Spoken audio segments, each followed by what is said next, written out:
हमारी धरती पर भले ही एवरेस्ट जैसे पहाड़, सहारा जैसा रेगिस्तान और अमेज़न जैसा बड़ा जंगल मौजूद हो, मगर आज भी धरती का 70% हिस्सा समुद्र ने घेरा हुआ है। समुद्र यानी एक ऐसी गुत्थी जिसके रहस्य खत्म होने का नाम नहीं ले रहे हैं। तभी तो आज तक हम 5 से 20% ही समुद्र को खोज पाए हैं। लेकिन आप जानकर हैरान रह जाएंगे कि जहां हम अपने 80% से ज्यादा समुद्र को नहीं जान पाए, वहीं एस्ट्रोनॉमर्स ने एक ऐसी जगह ढूंढ निकाली है जिसके पास हमसे 140 ट्रिलियन टाइम्स ज्यादा बड़ा समुद्र है। तो सोचो उसमें कितने रहस्य होंगे। अब सवाल ये है कि आखिर कौन सी है ये जगह, तो चलिए डिटेल में जानते हैं। धरती यानी हमारे सौरमंडल का अनोखा ग्रह, और इसे अनोखा बनाते हैं इसके महासागर जो मौजूद है धरती के 70% हिस्से पर। लेकिन 21वीं सदी में भी इंसान 20% से ज्यादा समुद्र को खोज पाया है, जबकि ये समुद्र तो ब्रह्मांड में मौजूद पानी की एक बूंद के जैसा है। क्या? जी हाँ, आपने सही सुना, क्योंकि हमारे यूनिवर्स के एक कोने में धरती से 12 अरब प्रकाश वर्ष दूर एक ऐसी जगह है जहां पर धरती से 140 खरब गुना बड़ा महासागर मौजूद है। तभी तो पृथ्वी का समुद्र तो उसके आगे एक बूंद की तरह है। मगर यह पानी किसी प्लेनेट पर नहीं, बल्कि ये स्पेस में कहीं दूर एक क्वेज़ार के पास तैर रहा है जो हमसे 12 अरब प्रकाश वर्ष दूर है। हमें पता है। अब आप सोच रहे होंगे कि यह क्वेज़ार आखिर होता क्या है। क्वेज़ार की खोज 50 साल पहले तब हुई थी जब दूरबीनों ने अंतरिक्ष में कुछ अनयूजुअली ब्राइट ऑब्जेक्ट्स देखे थे। क्वेज़ार की बात करें तो इसे वैज्ञानिक भाषा में क्वासी स्टेलर रेडियो सोर्स कहा जाता है। यह ब्रह्मांड की सबसे चमकदार और रहस्यमयी वस्तुओं में से एक है। यह कोई तारा नहीं होता, लेकिन इससे इतनी तेज रोशनी और ऊर्जा उत्सर्जित होती है कि इसे टेलीस्कोप से देखने पर तारे जैसा ही लगता है, इसलिए इसे क्वासी स्टेलर कहा गया। क्वेज़ार असल में एक सुपरमैसिव ब्लैक होल के चारों ओर बनने वाला एनर्जी सेक्टर होता है। यह ब्लैक होल किसी आकाशगंगा के सेंटर में लोकेटेड होता है, और जब यह अपने आसपास की gases, dust and other substances को निगलता है तो वह पदार्थ ब्लैक होल में गिरने से पहले सुपर हॉट हो जाता है और बहुत ज्यादा ऊर्जा एमिट करता है। यही ऊर्जा हमें क्वेज़ार के रूप में दिखाई देती है। एक क्वेज़ार की ऊर्जा इतनी अधिक होती है कि वह पूरी आकाशगंगा से भी ज्यादा चमकदार हो सकता है, जिसमें अरबों तारे होते हैं। कई क्वेज़ार तो बिलियंस ऑफ लाइट ईयर्स दूर होते हैं, इसलिए इनसे ब्रह्मांड के शुरुआती दौर का पता चलता है, जैसे वह अरबों साल पहले था। इनफैक्ट अगर ये कहा जाए कि क्वेज़ार यूनिवर्स के इवोल्यूशन को समझने की चाबी है, तो ये कुछ भी गलत नहीं होगा, क्योंकि ये हमें बताते हैं कि शुरुआती समय में आकाशगंगाएं और सुपरमैसिव ब्लैक होल कैसे बने। इन शॉर्ट, क्वेज़ार एक हाईली एनर्जेटिक कॉस्मिक सोर्स है जो यूनिवर्स के मिस्ट्रीज को उजागर करने में हमारी मदद कर सकता है। अगर बात की जाए इस पानी की, तो यह पानी एक सुपरमैसिव ब्लैक होल के चारों ओर पाया गया है जो हमारे सूर्य से 20 अरब गुना बड़ा है। यह ब्लैक होल एक अल्ट्रा ब्राइट क्वेज़ार से घिरा है जिसका नाम है APM 08279+5255। यह क्वेज़ार इतनी ऊर्जा छोड़ता है कि 1000 ट्रिलियन सन्स एक साथ मिलकर भी शायद नहीं छोड़ सकते। यानी कि इस एनर्जी का अंदाजा भी नहीं लगाया जा सकता, क्योंकि प्रकाश को हम तक पहुंचने में समय लगता है। और आज भी हम इस क्वेज़ार को वैसा देख रहे हैं जैसा वह अरबों साल पहले था, जब ब्रह्मांड बहुत युवा था। मगर ये बेहद खास है, क्योंकि नासा के जेट प्रोपल्शन लेबोरेटरी के मैट ब्रैडफोर्ड का कहना है कि इस क्वेज़ार का एनवायरनमेंट इतना यूनिक है कि ये अनइमेजिनेबल अमाउंट्स में पानी बना पाने में सक्षम है। ब्रैडफोर्ड की बात करें तो ये और उनकी टीम इस क्वेज़ार और उसके सेंट्रल ब्लैक होल का काफी समय से स्टडी कर रही थी। उन्होंने पाया कि जब ब्लैक होल आसपास की वस्तु को अपनी ओर खींचता है तो वह आसपास की गैस और धूल को गर्म करता है।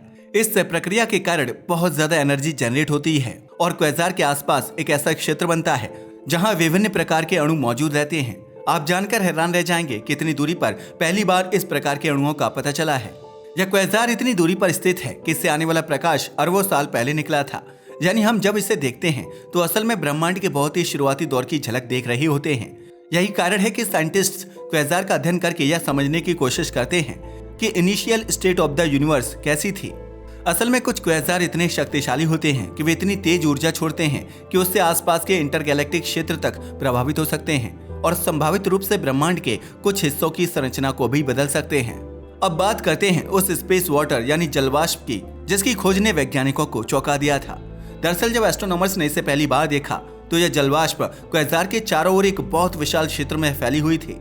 यह बेहद थिन गैस है, मगर भले ही यह गैस पृथ्वी की कंपेयर में बेहद पतली हो, यह रेस्ट ऑफ द गैलेक्सीज की तुलना में कहीं ज्यादा हॉट एंड डेंस है, जिसका अंदाजा आप इस बात से लगा सकते हैं कि इसका तापमान -52 डिग्री सेल्सियस है और इसकी डेंसिटी पृथ्वी के वातावरण से 300 ट्रिलियन टाइम्स लेस है।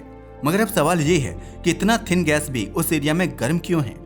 इसका मतलब है कि यह लगातार रेडिएशन के संपर्क में है। वैसे वहां सिर्फ वाटर वेपर नहीं मिली, बल्कि कार्बन मोनोऑक्साइड और अदर मॉलिक्यूल्स भी पाए गए हैं। और एक्सपर्ट्स की इसे लेकर कई पॉसिबिलिटीज हैं, जैसे कि हो सकता है कि इन सारी गैसों ने मिलकर ब्लैक होल को 6 गुना तक और बड़ा बना दिया है, या फिर इससे नए तारे भी बन सकते हैं, या फिर आने वाले समय में ये शायद अंतरिक्ष में दूर कहीं और फैल जाएं। सवाल बहुत सारे हैं, लेकिन सबसे जरूरी बात तो ये है कि इतनी दूर पानी मिलना ये शो करता है कि जीवन के लिए एसेंशियल एलिमेंट्स यूनिवर्स में अरबों साल पहले से ही मौजूद थे। पानी सिर्फ जीवन के लिए जरूरी नहीं, यह स्टार्स एंड गैलेक्सीज की फॉर्मेशन में भी इंपॉर्टेंट रोल प्ले करता है। एक्चुअल में जब गैस के बादल ठंडे होते हैं तो पानी उनकी कोलैप्स में मदद करता है, जिससे नए तारे बनना आसान हो जाता है। लेकिन अब सवाल उठता है कि एस्ट्रोनॉमर्स ने इस पानी की ह्यूज क्वांटिटी का पता कैसे लगाया। यह सब एक दिन की घटना नहीं है, बल्कि इसके पीछे सालों की मेहनत है, जिसकी शुरुआत हुई थी 2008 में।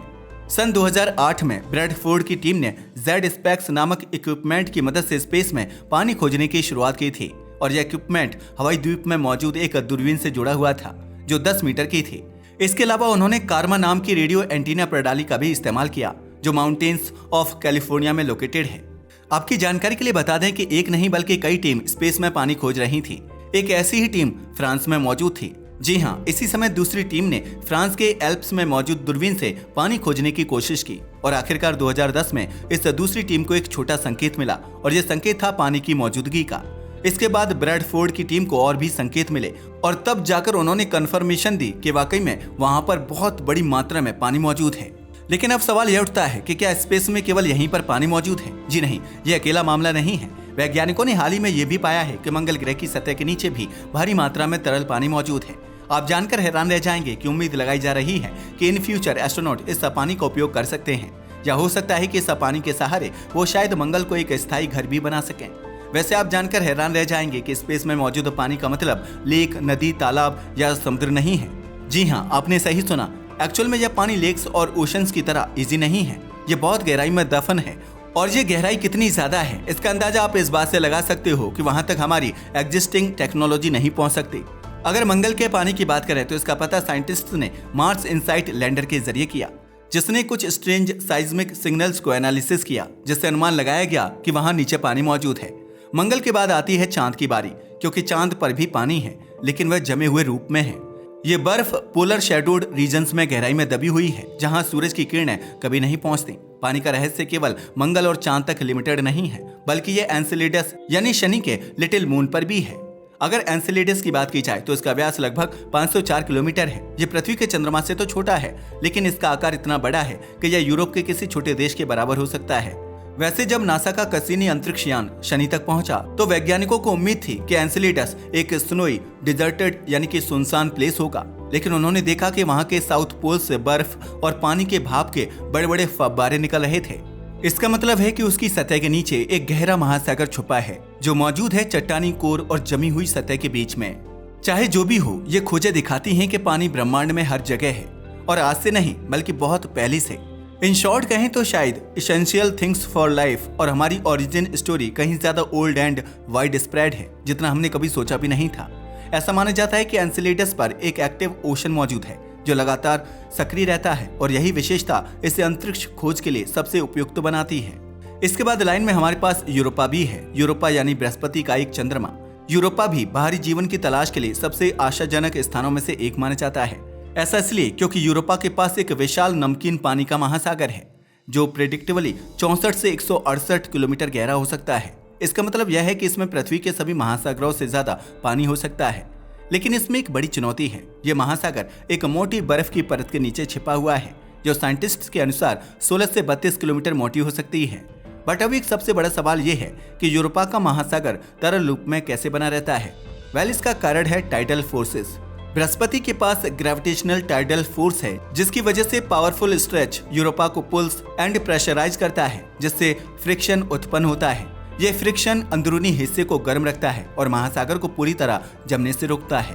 और सबसे एक्साइटिंग बात यह है कि वैज्ञानिकों को लगता है कि यूरोपा की बर्फ में दरारें हो सकती हैं। अगर ऐसा होगा तो उनसे पानी के फव्वारे निकलते होंगे। अगर यह सच है तो इसका मतलब है कि हम बिना बर्फ को मीलों तक ड्रिल किए ही उस महासागर की जांच कर सकते हैं। लेकिन अभी भी कई अननोन चीजें हैं, जैसे कि यूरोपा के पानी के भंडार कितने बड़े हैं, वे कितनी तेजी से दोबारा जम सकते हैं, और हाई टेम्परेचर एंड प्रेशर का बर्फ पर क्या असर पड़ता है। हालांकि अभी इसके जवाब हमारे पास नहीं है, बट वैज्ञानिक इन सवालों के जवाब ढूंढने में लगे हैं, क्योंकि यूरोपा का महासागर हमारे सोलर सिस्टम में जीवन की तलाश के लिए सबसे संभावित स्थानों में से एक माना जाता है, विशेषकर सूक्ष्म जीवों के रूप में। तो ये थी कहानी स्पेस में फैले पानी की। वैसे आपका इसके बारे में क्या ख्याल है? क्या सच में साइंटिस्ट कोई ऐसी जगह ढूंढ लेंगे जहां इंसान को बसाया जा सकेगा? अपनी राय को हमें कमेंट करके बताना ना भूलिएगा और हमारे चैनल को सब्सक्राइब करना ना भूलें। धन्यवाद।